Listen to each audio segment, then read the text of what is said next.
In a quiet Texas town, Sarah Mitchell, a humble waitress at Ruby's Café, lives a solitary life above a laundromat with her dog, Max. Haunted by her mother's death, she finds purpose in small acts of kindness, like leaving food for Tommy, a mysterious, hungry boy lingering near the cafe's dumpsters. Night after night, Sarah's quiet gestures build trust with the silent child, who never speaks but leaves a heartfelt note one evening. As whispers of her kindness spread, a surprising visitor arrives, hinting at Tommy's hidden story, leaving the town and Sarah on the edge of a life-changing revelation. Inspired by Sarah's story? Join us in spreading kindness. Like this video, subscribe to our channel, and share it with someone special. Let's keep these stories alive. Comment below with your own acts of kindness and help build a community where compassion thrives. Together, we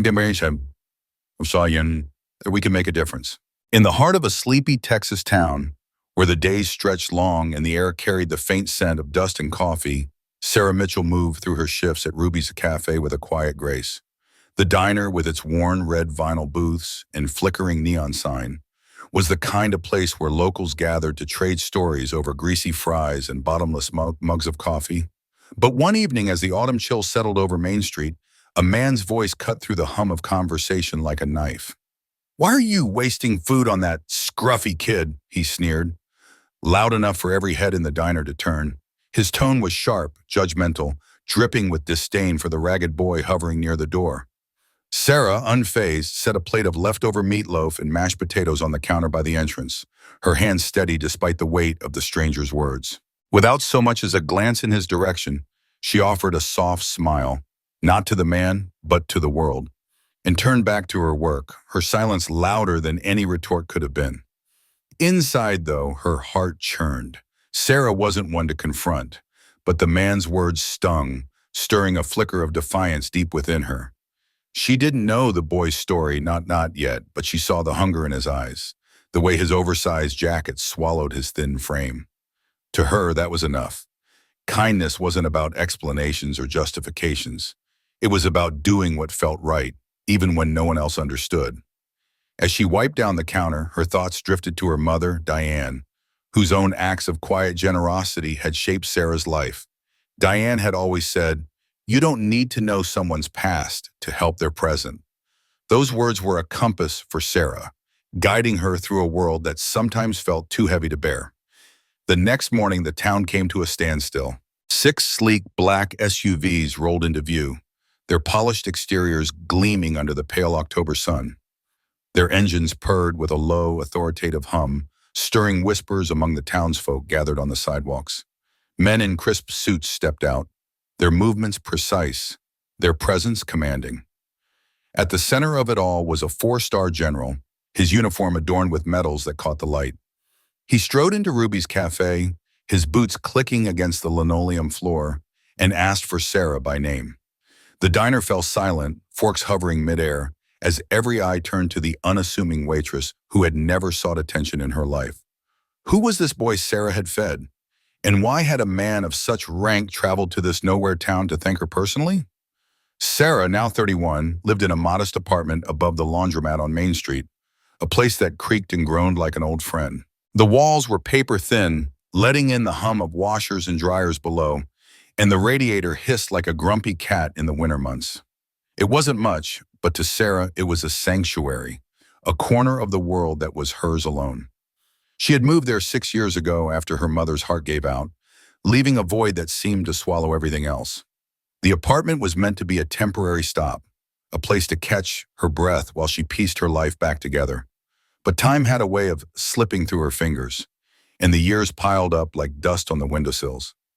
Sarah stayed, her life settling into the rhythm of a town that moved as slowly as molasses.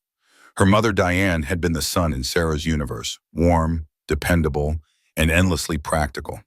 When Sarah's father walked out when she was 4, Diane became both parents, working grueling double shifts as a nurse to keep them afloat.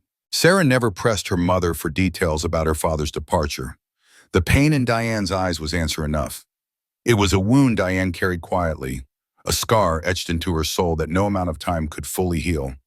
Instead, she poured her love into Sarah, teaching her to value hard work, to find strength in kindness, and to keep going even when the world felt unfair.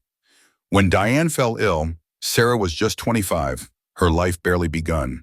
She took on two jobs, caring for her mother by day and working nights at Ruby's Café, her own dreams tucked away like old letters in a drawer.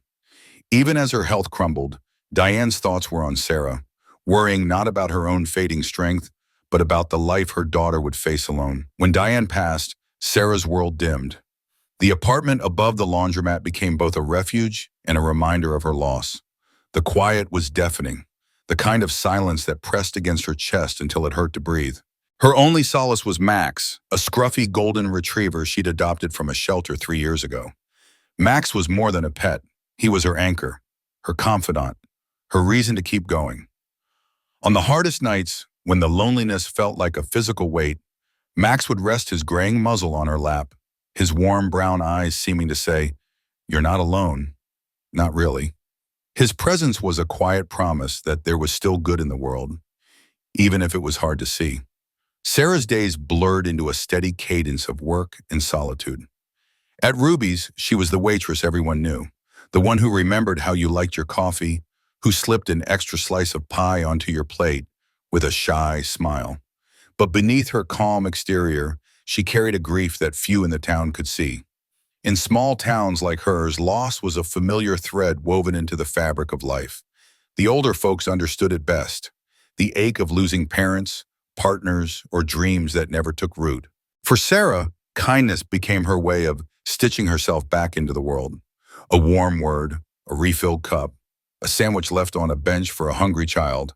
These were her offerings, small but deliberate, a way to keep her heart tethered to something bigger than her pain. Then came Tommy, a boy who appeared one chilly September evening like a ghost at the edge of her vision. She first spotted him near the back of Ruby's Café, pressed against the wall, his thin frame dwarfed by a jacket that looked like it belonged to someone twice his size. His eyes darted nervously, but there was a quiet dignity in the way he held himself, as if he was used to being invisible but refused to let it break him.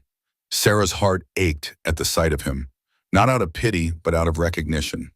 She knew what it was to feel unseen, to carry a weight no one else could understand. Without a word, she set a plate of food by the door, a silent invitation for him to take what he needed. It was a small gesture, but to Sarah it felt like a lifeline, not just for Tommy, but for herself, a reminder that even in her quiet, lonely world, she could still make a difference. In the flickering glow of a parking lot, where the street lights cast feeble pools of light, a row of battered dumpsters stood half-hidden behind a pile of splintered milk crates. Among them crouched a boy, barely 9 years old, his thin frame nearly engulfed by a hand-me-down jacket so large it seemed to wear him instead. The sleeves flopped past his hands, swaying with every cautious movement, and his dark hair hung in messy tangles, streaked with the dust of the streets. Smudges of dirt clung to his cheeks, like faint echoes of the world he navigated alone. But his eyes, tired yet fiercely alert, burned with a quiet intensity. They darted across the lot, taking in every detail with a wariness that spoke of survival, a wisdom no child his age should carry. Sarah, a waitress at Ruby's Café, first noticed him on a crisp, biting evening as she hauled a trash bag to the dumpsters. The sight of him jolted her, a fleeting figure, small and shadowy, gone when she blinked. Exhaustion from long shifts, from pouring endless coffee and wiping down sticky tables could play tricks, she told herself. But the next night he was there again, nestled in the same dark corner, his gaze steady and silent. He didn't approach, didn't call out or rustle the crates. He simply watched, a solitary silhouette against the dusk, his presence both haunting and undeniable. An ache bloomed in Sarah's chest, sharp and familiar. It wasn't just sympathy, it was memory. She knew that hunger, the kind that clawed deeper than the belly. It was a longing for safety, for a warm corner to call home, for someone to see you when the world turned its back. Her own past flickered unbidden, nights spent shivering, cupboards bare, the sting of being overlooked. She swallowed the memories, but they left behind a quiet determination, a need to act. That night, as she wiped down the last table in the diner, Sarah made a decision. It felt small, almost insignificant, yet it carried the weight of something sacred. She carefully packed a turkey sandwich and a pile of crispy fries into a takeout box, her hands deliberate, as if each fold of the container held a promise. She set it just inside the alley, near the back door, where the kitchen's faint light spilled onto the cracked pavement. Without hesitation, without glancing back, she walked away, her pulse quickening with a mix of hope and trepidation. What if he didn't take it? What if she'd crossed a line? Minutes later, when she returned, the box was gone, and a quiet joy warmed her, tentative but real. Thus began a silent ritual, a delicate dance between two souls on the edges of the world. Sarah didn't need to see Tommy to know he was there. A soft scuff of sneakers, a shadow's subtle shift, told her enough. Each night she left something, a grilled cheese, its edges golden and warm, a slice of pie with its filling, sweet and comforting, or a biscuit still steaming, wrapped tightly in a napkin. She pictured him unwrapping it, his small hands careful, his eyes wide with a flicker of wonder that someone had cared. Every morning she found the empty container by the dumpster, placed with precision, a wordless thank you that spoke volumes. Tommy became a quiet anchor in Sarah's weary routine, a spark of meaning amid the grind of her days. As she scrubbed counters or refilled salt shakers, her thoughts drifted to him. Where did he sleep? Where did he go when the lot was empty?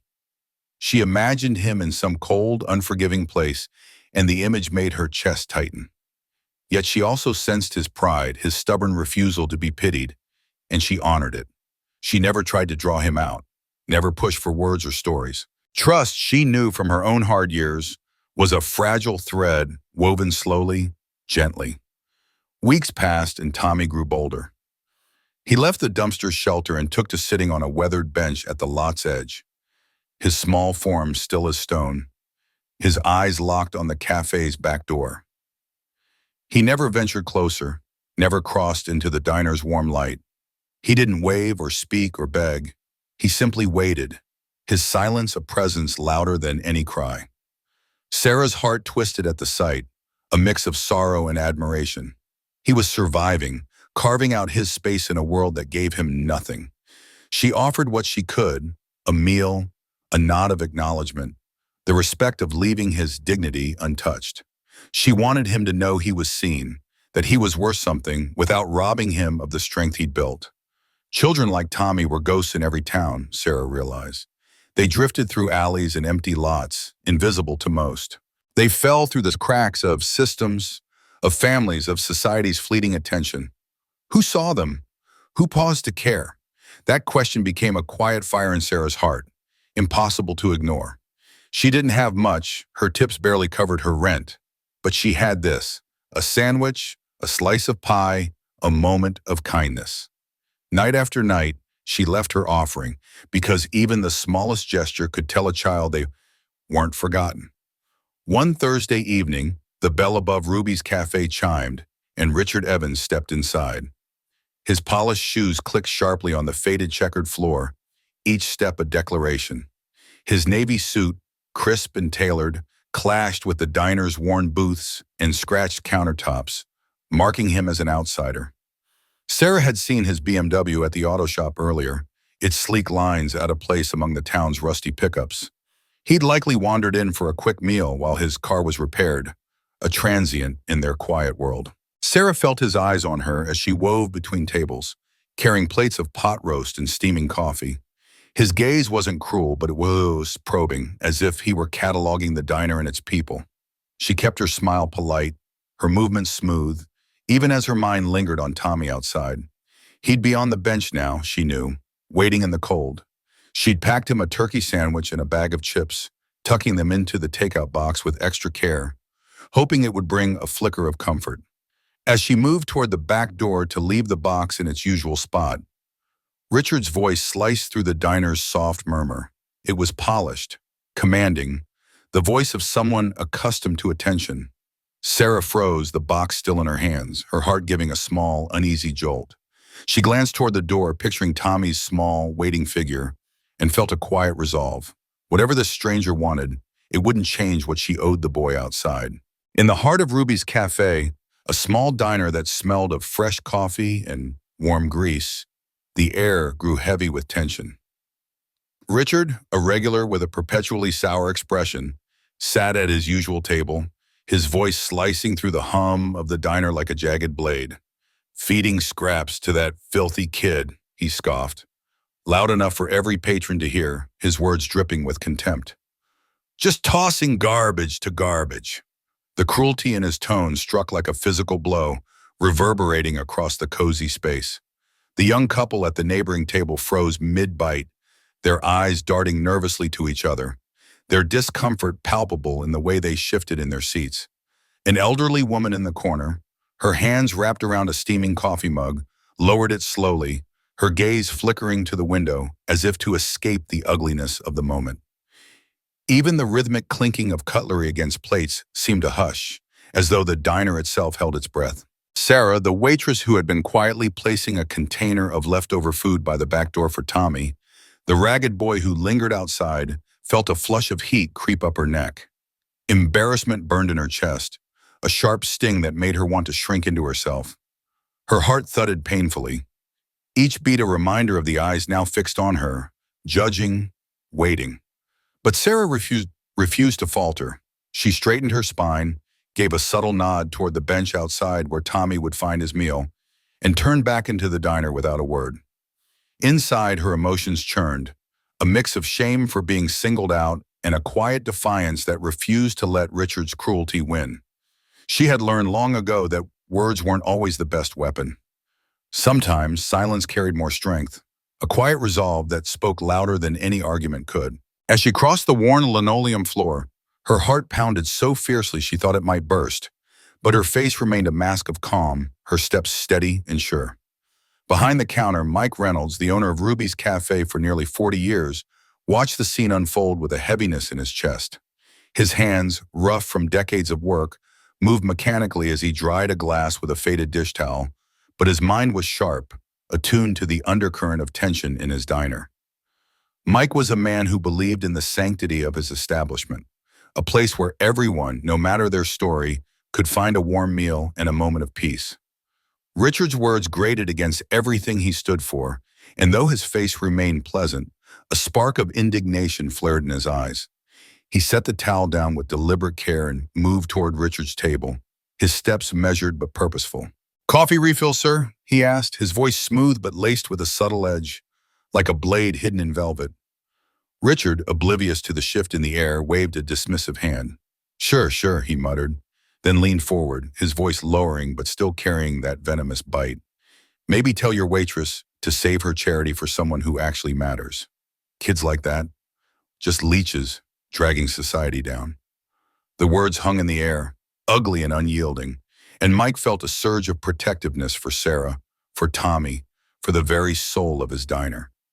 His hands didn't tremble as he poured coffee into Richard's cup, the dark liquid steaming as it filled the mug with practiced precision.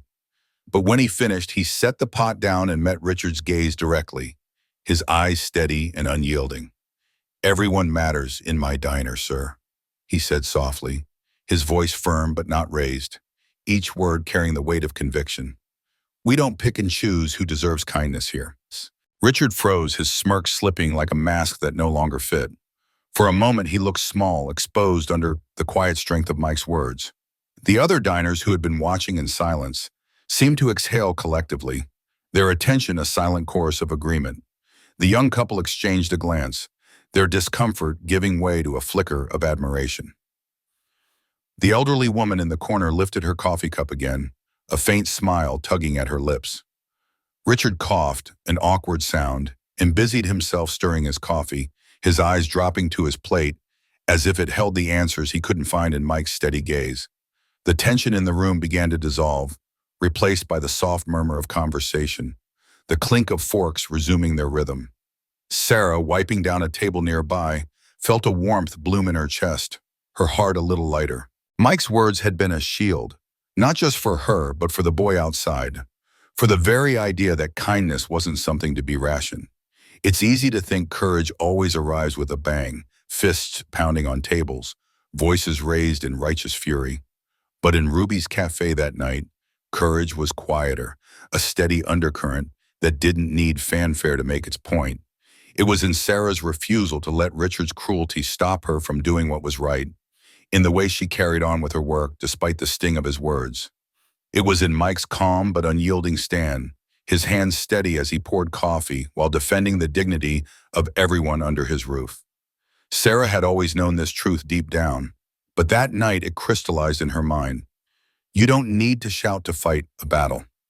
Sometimes the act of quietly doing what's right speaks louder than any outburst ever could.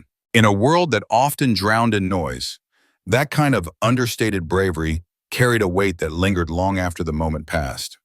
As the night drew to a close, Sarah went through her routine, wiping down the counters with a rag that smelled faintly of bleach, her movements automatic but her mind still buzzing with the events of the evening.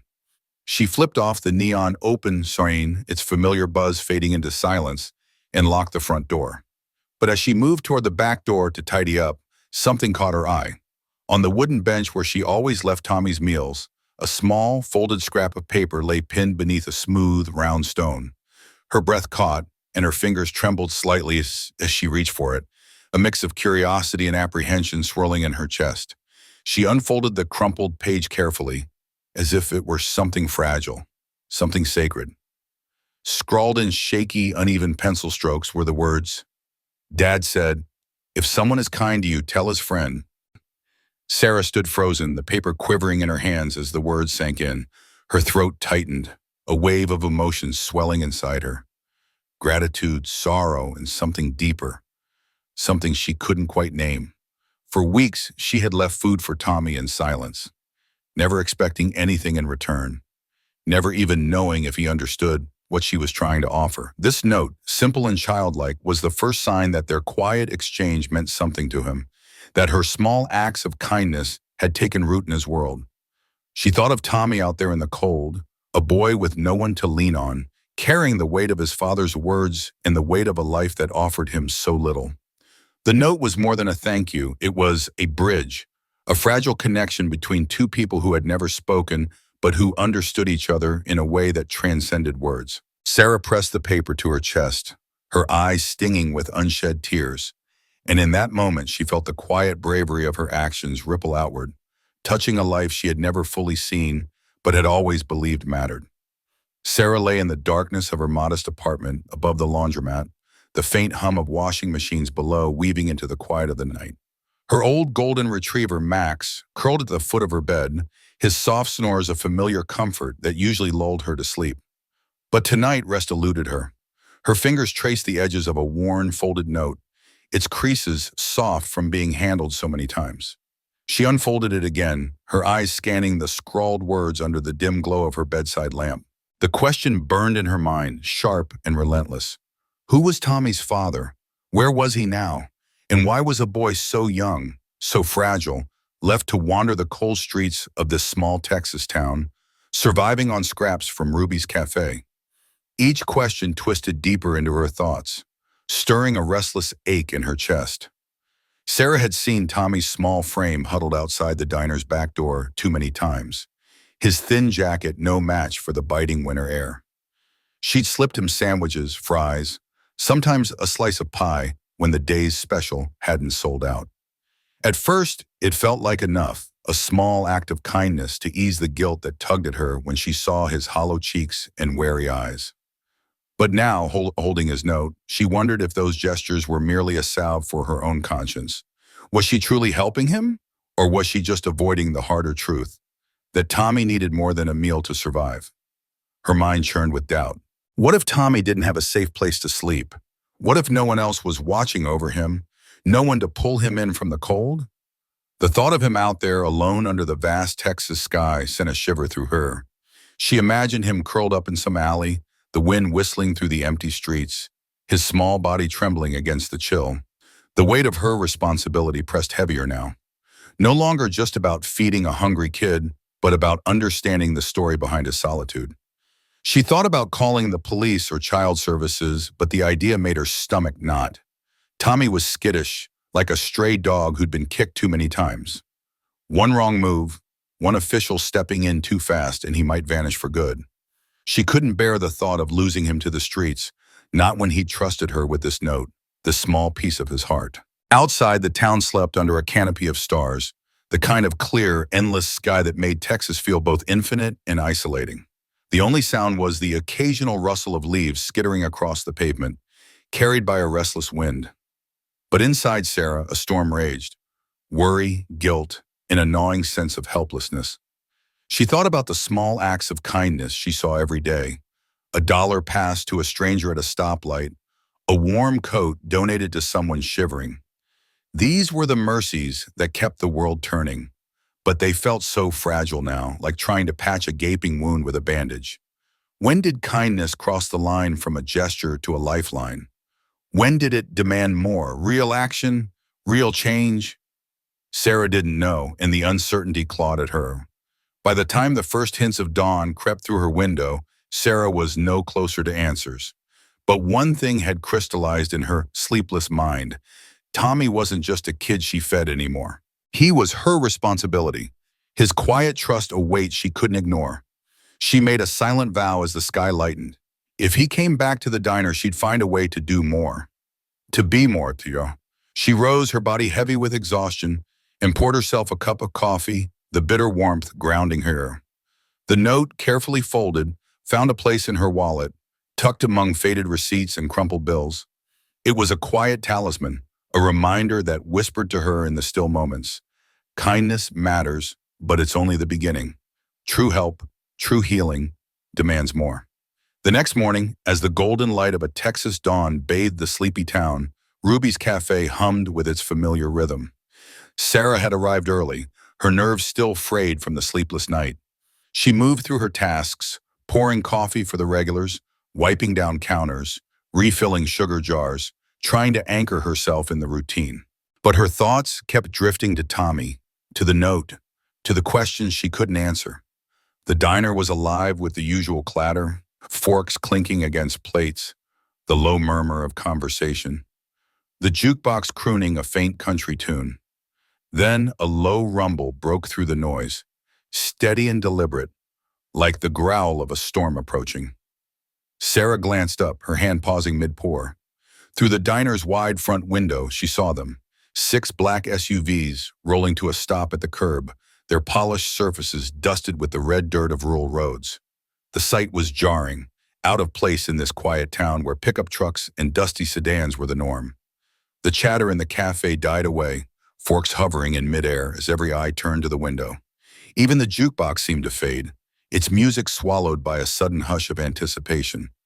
The lead vehicle's door swung open, and a tall man stepped out, his posture rigid, his olive green uniform crisp and authoritative. The sunlight glinted off the 4 polished stars on his shoulders, a mark of rank that carried weight even in this small-town diner. His silver hair was cropped close, his face etched with lines that spoke of years of duty, his expression resolute yet unreadable. As he strode toward the cafe, the small bell above the door chimed, its soft, ordinary ring almost absurd against the gravity of the moment. Sarah's breath caught, her heart pounding as she stood frozen behind the counter, the coffee pot still in her hand. Who was this man? What did he want? And why did her gut tell her that his arrival had something to do with Tommy? In the quiet hum of Ruby's Café, Sarah Mitchell stood behind the worn wooden counter, her fingers curled around the warm handle of the coffee pot. The familiar routine of pouring refills and exchanging small talk with regulars grounded her. But today, an unfamiliar weight hung in the air. Her gaze flickered across the room, catching the glint of sunlight on the checkered floor, when a figure entered, a man whose presence seemed to command the very space around him. General Charles Montgomery's eyes, sharp yet burdened, scanned the cafe with a quiet authority that made the usual chatter falter. When his gaze settled on Sarah, her heart gave a small, uneasy lurch. His steps were deliberate, each one echoing with purpose as he approached the counter. "Are you Sarah Mitchell?" His voice was steady, tempered by years of command, but there was a depth to it, a tremor of something personal beneath the surface.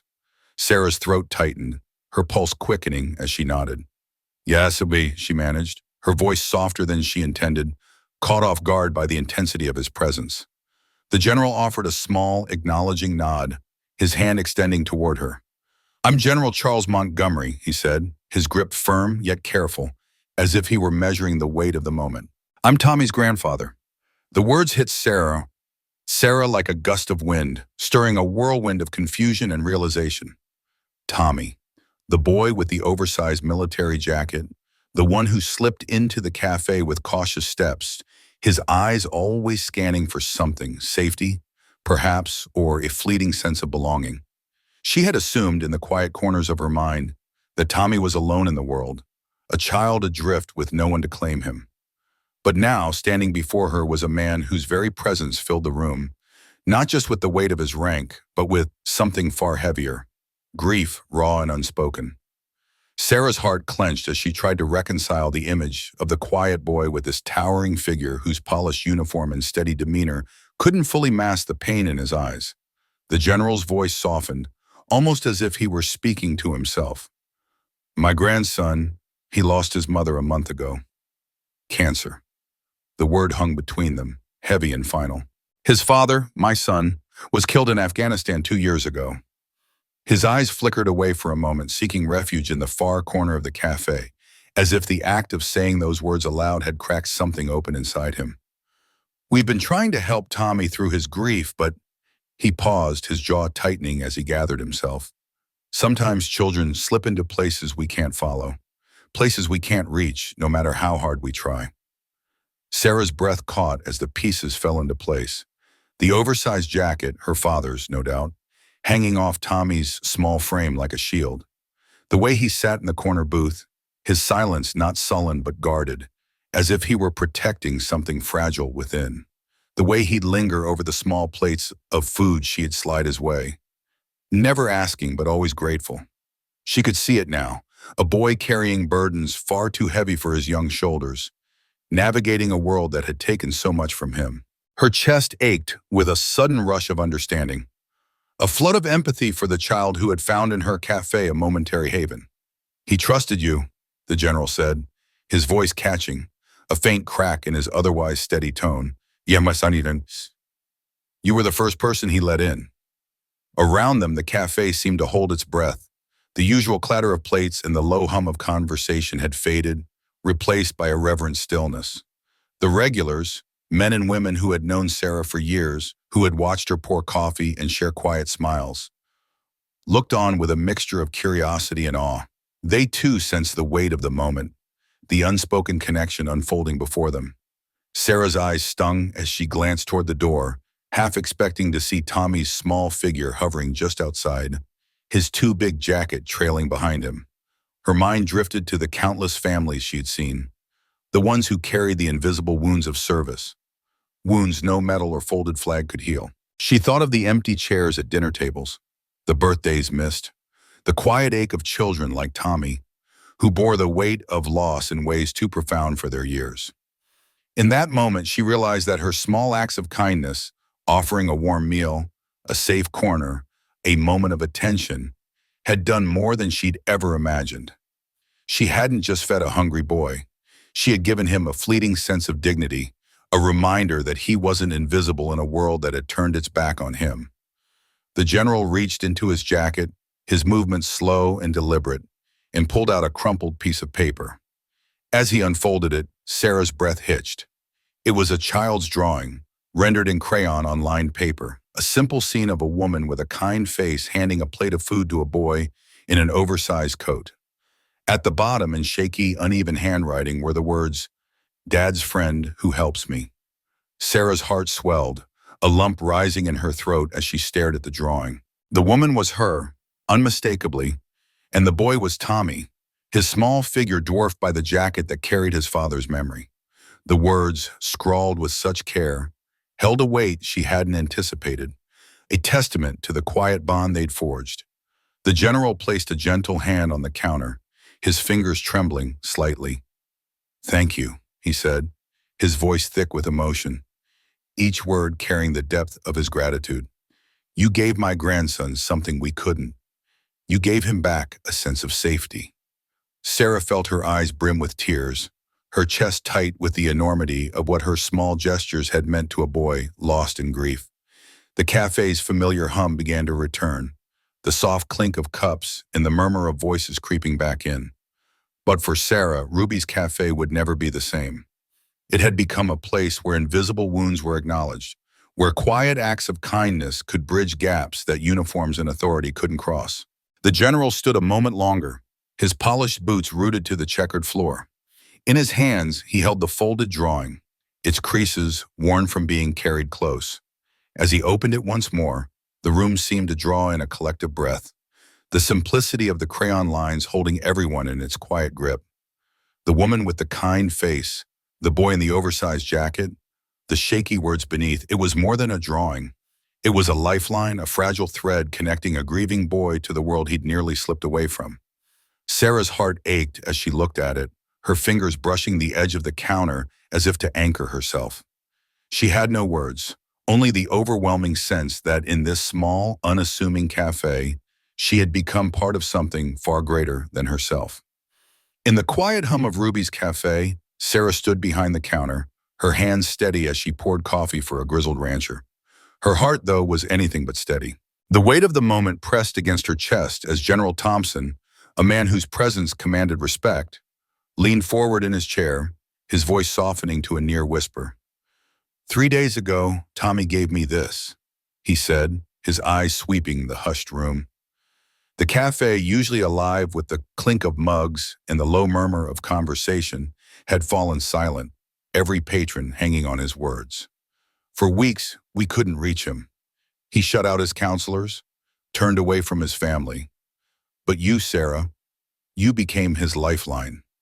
Sarah's breath caught, a swell of emotion rising so fiercely she thought it might spill over. She hadn't expected this. She hadn't expected anything at all. Her acts of kindness, slipping a sandwich into Tommy's hands on those frigid nights, offering a warm smile when he lingered outside the cafe, had been instinctive, born of a quiet ache to help a boy who seemed so lost. Now, hearing the general's words, she felt a mix of pride and vulnerability, as if her heart had been laid bare for all to see. She barely registered the soft shuffle of boots as one of the general's aides stepped forward, cradling a dark leather case like it held something sacred.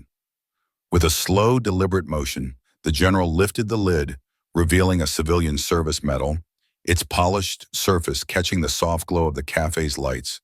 The blue ribbon gleamed, a symbol of something far greater than Sarah had ever imagined. This, the general continued, his voice steady but warm, is rarely given to civilians. But to us, Sarah, you've done more than most could dream. You saw a child drowning in grief, and you didn't hesitate. You gave without asking for anything in return, without judging his silence or his pain. You reminded Tommy and all of us that there's still kindness in this world, even when it feels so far away. Sarah's eyes brimmed with tears, her hands trembling as the general placed the cool, heavy medallion in her palm. Her fingers closed around it, the metal grounding her in a moment that felt surreal. Around her, the cafe seemed to hold its breath.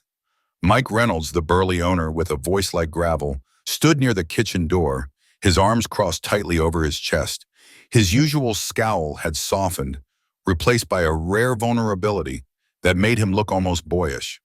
Linda, his wife, hovered nearby, clutching a napkin to her face, her eyes glistening as she watched the scene unfold.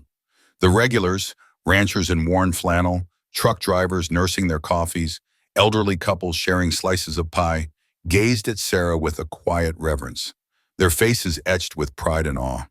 Then a soft chime broke the stillness, and every head turned toward the door. Tommy stepped inside, his small frame hesitant but cleaner than Sarah had ever seen him. His hair was neatly combed, his jacket crisp and new, but it was his wide brown eyes that held her.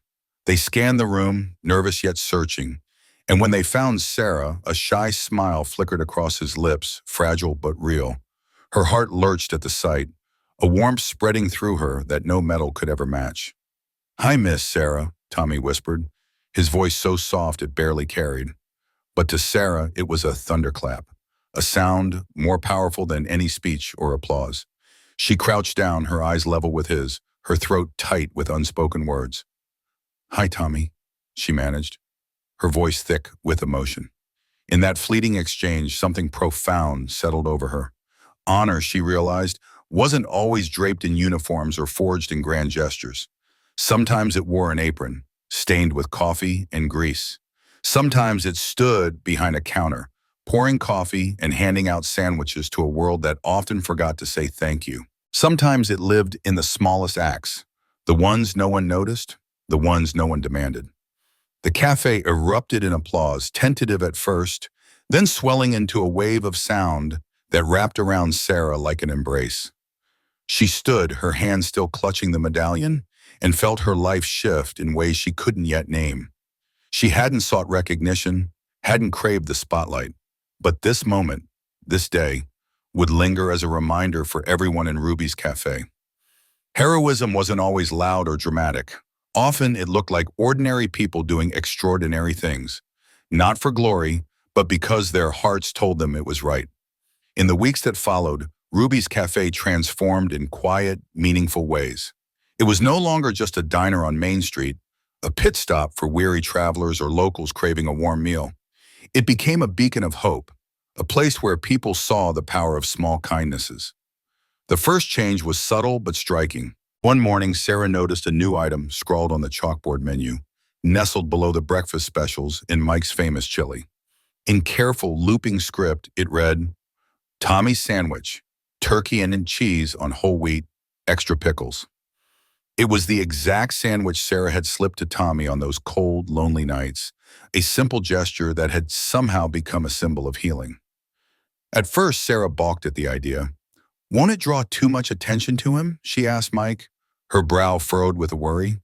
She didn't want Tommy to feel like a spectacle, didn't want his pain paraded for the world to see. But when Tommy saw his name on the board, his face lit up with a grin so bright it melted her doubts. That smile settled it. The sandwich stayed, a quiet tribute to a boy's resilience and a woman's compassion.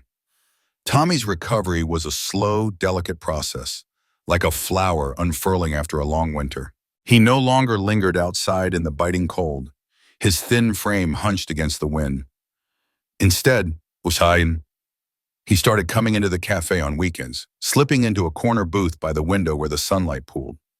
Sometimes he brought a book, its pages worn from countless readings, and he'd sit there lost in stories, his face softer than it had been in months. Sarah watched him from behind the counter, her heart swelling with a quiet pride.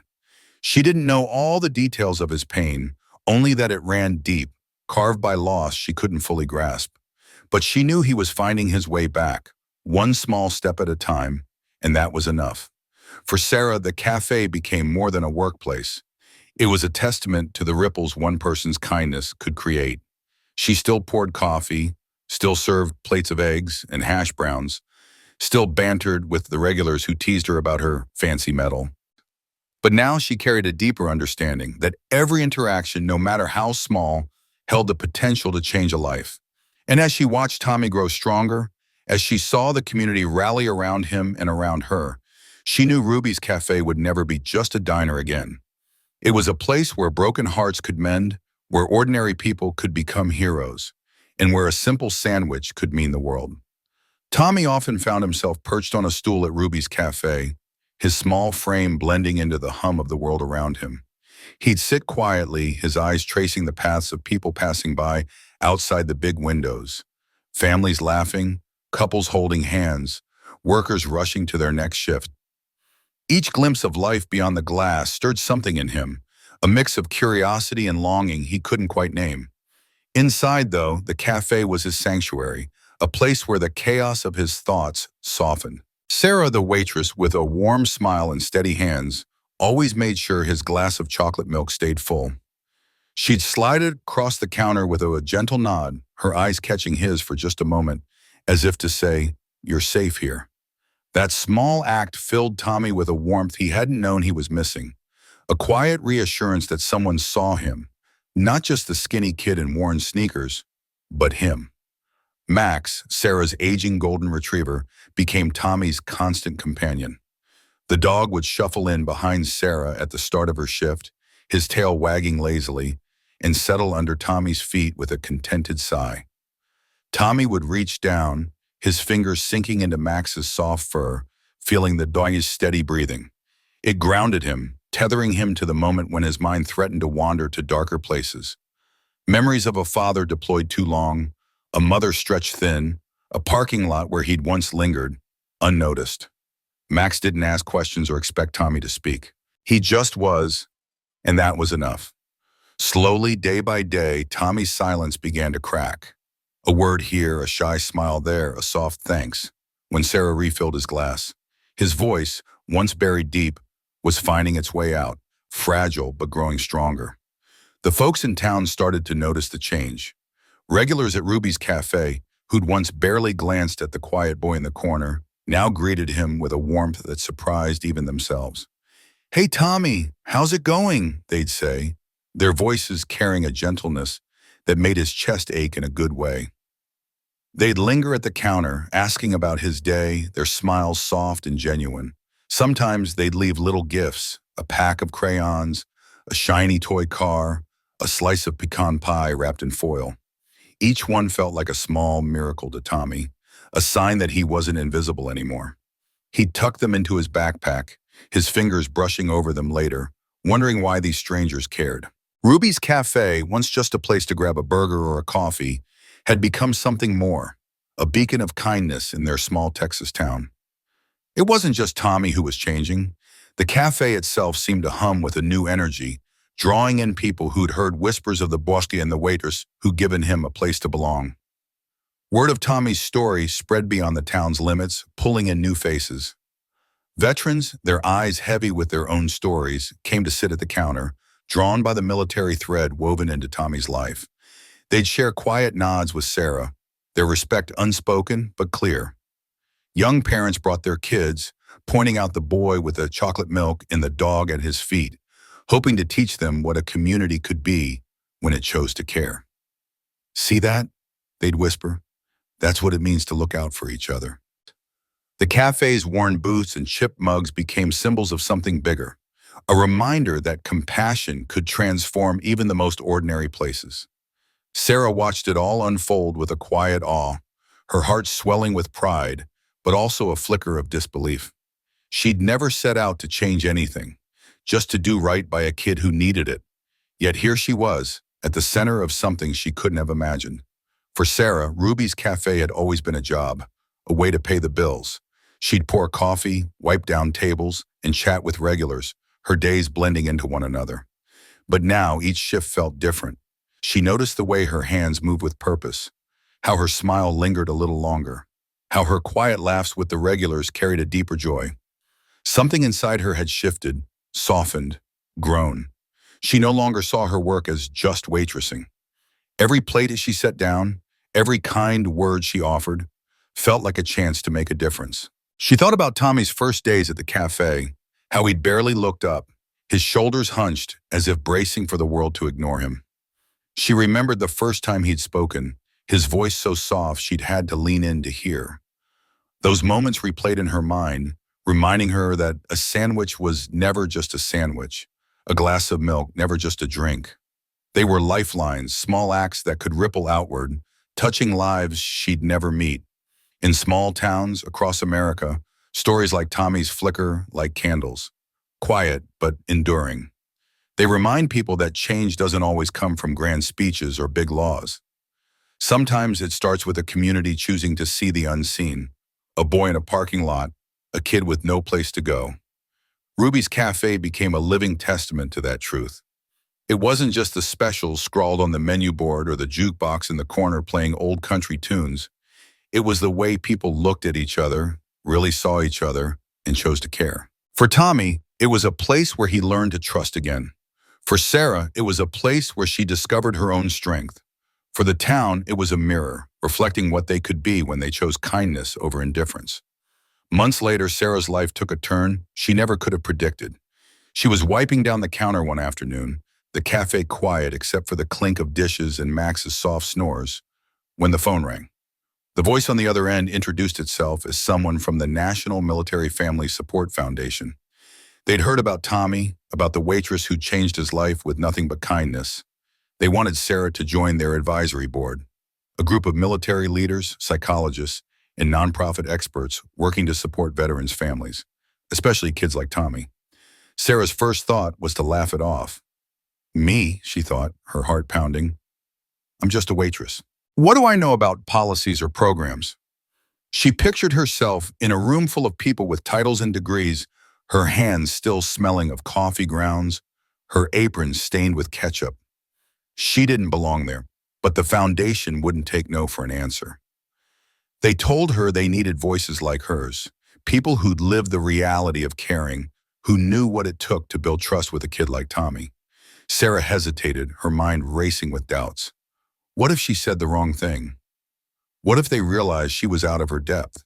But a small part of her, the part that had softened and deepened over the months, whispered, "You've already done the hard part.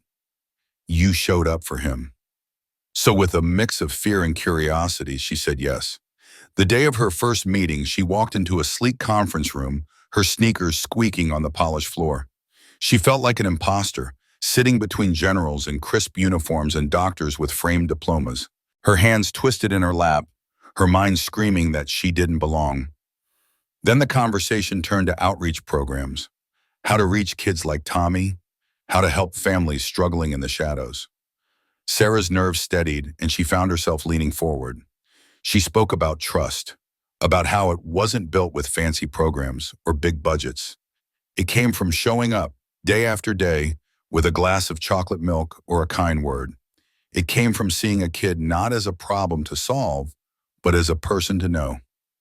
The room went quiet, heads nodding, pens scratching notes. Sarah's voice grew stronger, her words flowing from a place she hadn't known she had. She thought of Tommy, of Max curled under his feet, of the crayons and toy cars left on the counter. She thought of Ruby's Café, where kindness had taken root and grown into something beautiful. And she realized in that moment that she had more to offer than she'd ever imagined. In the heart of a small American town, where the rhythm of life pulsed through diner booths and schoolyards, kids like Tommy carried their struggles in silence. Tommy, a wiry boy with guarded eyes, wasn't the type to spill his heart to stiff questionnaires or polished outreach programs. His trust wasn't won by official titles or rehearsed speeches. Instead, it was the steady, unassuming presence of someone like Sarah, a waitress at Ruby's diner, that cracked open the door to his world. Sarah had a way of showing up day after day with no agenda, no judgment, just a quiet warmth that felt like a promise. She saw the weight Tommy carried, the kind that came from a military family stretched thin by deployments and unspoken fears, and she met it with a kind of care that didn't demand anything in return. Sarah's insight into this came from years of watching people at the diner, farmers nursing coffee, single moms counting change, kids like Tommy lingering on benches outside. She knew that in towns like theirs, trust spread like wildfire through whispers and small acts. A shared meal, a genuine smile, a moment of listening. These were the threads that wove a community together. Sarah felt this deeply, her heart swelling with both pride and responsibility for the people she served. She'd always believed that kindness wasn't just a gesture, it was a lifeline. When she spoke about this at a community board meeting, her voice steady but brimming with conviction, she painted a picture of a town where every small act rippled outward. She shared how a sandwich left for Tommy wasn't just food. It was a message that he was seen, that someone cared enough to notice his hunger, both physical and emotional. The board members, used to charts and budgets, leaned in. Sarah's words stirred something in them, a flicker of recognition that their programs, with all their good intentions, often missed the mark. They began to see the world through Sarah's eyes, where a kid's slumped shoulders or a parent's fleeting frown spoke louder than any survey. Her stories of Tommy, of late-night conversations over pie, of the way his eyes lit up when her golden retriever Max bounded toward him, hit them hard. They felt the ache of their own disconnect from the people they aimed to serve. Slowly their mindset shifted. They reimagined their strategies, weaving in the local cafe owners who knew every regular's order, the school staff who noticed when a child's spark dimmed, and the volunteers who showed up not because they had to, but because they cared. Sarah's vision became a blueprint, and soon she was helping design a training program to teach others how to spot the quiet signs of struggle, missed lunches, averted gazes, or the heavy silence of a military family waiting for a loved one's return. Back at Ruby's, Sarah's life looked much the same on the surface. She still worked her shifts, pouring coffee with a smile that felt like home to her regulars. She still brought Max to visit Tommy on weekends, watching the boy's guarded heart soften as he tossed a ball for the dog, his laughter a rare and precious sound. But inside, Sarah was different. She no longer saw herself as just a waitress, a cake in the small-town machine. She felt a fire in her chest, a deep understanding that ordinary people like her could spark extraordinary change. The realization was both humbling and empowering. She didn't need a fancy degree or a corner office to make a difference. Her voice, her presence, her willingness to show up for someone like Tommy, that was enough. She carried this truth quietly, but it shone in her actions, in the way she listened a little longer, smiled a little warmer, and noticed a little more. Sarah's work rippled beyond her own heart. It became a beacon for the town, a reminder that communities thrive when people come together, not as experts or officials, but as neighbors. She showed that you didn't need a title to shape a better future, just an open heart and eyes that saw the small, human details others might miss. In a world quick to divide experts from everyday folks, Sarah stood as a bridge, proving that the best solutions often come from those who live close to the ground, who feel the pulse of their community in their bones. Her story wasn't about grand gestures or sweeping reforms. It was about the quiet power of showing up again and again for the people who needed it most.